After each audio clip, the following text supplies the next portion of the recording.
Well, it's good shot. Alban, HK.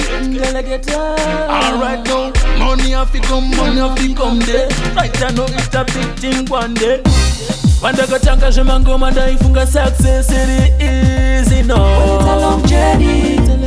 Well, it's a long journey. Ndichitanga shemangoma ndaifunga success it easy no. Well, it's a long journey. Well, it's a long journey.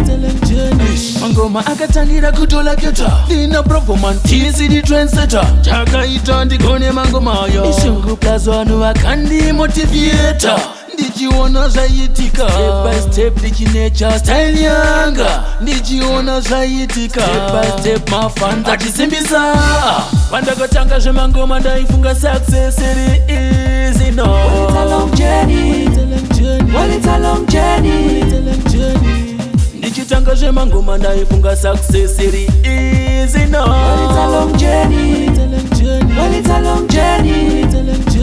Ndagara pasi inini ndagayagaya ndoita sendifanane nevaya success aramba kutamba Dr. Kwinya kushanda zvemangoma isinyore kubudikira ndongoshingirira ndoita seindipinde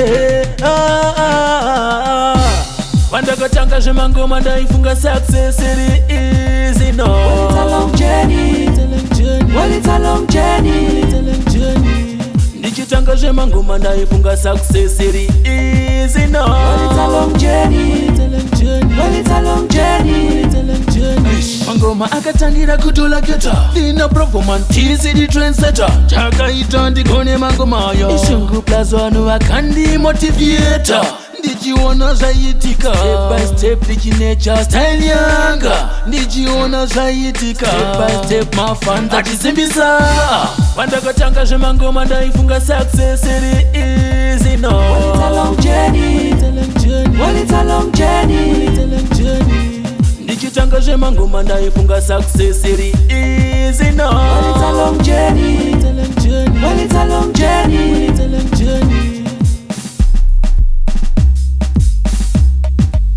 Well, it's a long journey. Well, it's a long journey.